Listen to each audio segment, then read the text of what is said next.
nouveau bilan lecture et c'est parti. Comme d'habitude, on commence par le roman et je veux vous parler d'un duel avec le Seigneur Vampire édité chez Big Bang qui est donc le 3e volume de la saga Married to Magic. On avait eu le premier volume dans l'univers des elfes, le second dans l'univers des faées et ce 3e volume se passe dans l'univers des vampires. Il nous restera les sirènes et les licans à découvrir. Ce n'est pas encore publié chez nous mais déjà disponible en version originale. J'avais beaucoup apprécié le premier volume de cette série, le deuxième un peu moins et celui-ci encore un peu moins je pense pour une raison très simple, j'ai l'impression de redire presque la même chose à chaque fois en termes de rédaction de romance. C'est-à-dire que le premier tome on découvre une romance de personnages qui finissent par se rapprocher, une humaine et un personnage du Mythscape, donc un personnage, une créature fantastique. Et voilà, et leurs relations se construisent, etc. Il se passe des événements. Dans le deuxième volume, cette construction de romance était très similaire au premier, mais je l'avais lu il y a plus d'1 an, donc je me rendais pas trop compte. Là, j'ai lu le tome 2 et le tome 3 à peu près un mois d'écart, et je me rends compte qu'il y a des similitudes, jusqu'à même des phrases similaires en fait dans le développement de cette romance. C'est toujours la même chose de je commence par ressentir du dégoût pour la créature parce qu'elle est censée m'être dangereuse, puis finalement en fait il est sympathique, puis en fait waouh je me rends compte qu'il est trop beau, puis il finit par avoir des scènes un peu de sexe mais pas trop, puis on arrête tout parce que je me rends compte que waouh c'est censé être un monstre, puis ça revient et c'est un peu toujours la même chose. Et la rédaction de la romance c'est vraiment la même chose entre chaque tome et ça c'est très dommage. Malgré tout, j'aime beaucoup cette série parce que l'univers fantasy est bien écrit et sympathique et que chaque tome a le droit à sa propre intrigue. Donc ici, une intrigue autour des vampires. On découvre pourquoi il y a eu le déclin de leur société, comment ça s'est passé, comment y remédier, qu'est-ce que cette humaine va apporter à cette société. Malgré tout, je trouve ça toujours un petit peu énorme qu'on ait des sociétés magiques, d'êtres surpuissants et surnaturels qui existent depuis des millénaires et qui est un souci et que c'est la petite humaine du coin ramenée pour finir mariée avec le seigneur qui trouve toutes les solutions. C'est un peu gros pour passer des fois. Malgré tout, j'ai plutôt bien aimé ma lecture et je prendrai les autres tomes de cette série, mais je trouve qu'il y a des gros bémols. C'est pas une série indispensable à avoir, mais c'est une série que j'apprécie bien parce que c'est bien écrit, ça se lit tout seul.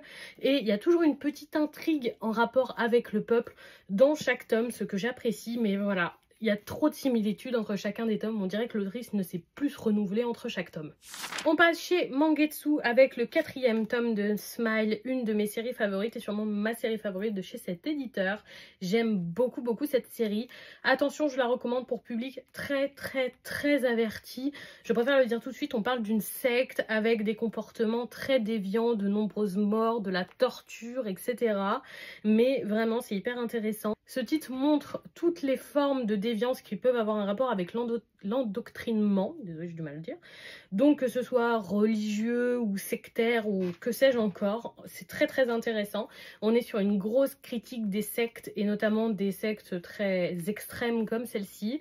J'aime beaucoup, c'est un titre très malsain à lire mais le côté vous savez malsain, captivant, intéressant que j'apprécie vraiment beaucoup. Ce tome est absolument fabuleux, j'ai hâte de lire la suite. On passe chez Naban avec les 2 premiers volumes de l'Aigle écarlate et le Yeti. Vous avez été nombreuses à me recommander cette série en me disant que c'était une romance qui change parce que j'avais envie de romance qui change. Et ces derniers temps, il y avait une offre un peu grosso modo, un acheté, un offert. Donc je me suis lancée et je suis déçue de votre recommandation. Désolée pour celles qui aiment tant cette série, mais je trouve qu'on s'ennuie à la lecture. Il ne se passe vraiment pas grand chose, c'est du slice of life de chez Slice of Life. C'est juste leur quotidien finalement et c'est très cool pour ceux qui apprécient, mais ça manque vraiment de dynamisme et de rebondissement pour moi, donc je ne pense pas que je vais continuer.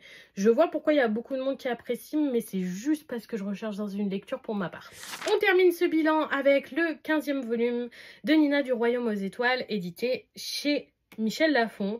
Vraiment un titre que j'adore. Énorme coup de cœur encore une fois pour ce tome. Attention spoiler à partir d'ici.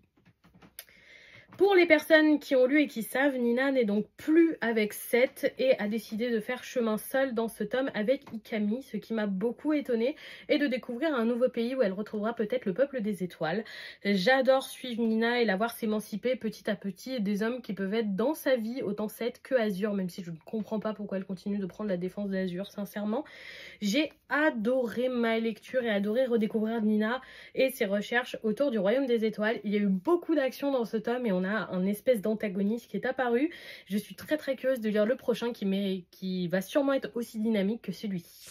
Et voilà pour ce bilan lecture. Dites-moi si vous avez lu certains de ces titres ou si certains vous tentent. Je serais hyper curieuse de vous lire. Et je vous souhaite surtout une bonne soirée tout le monde.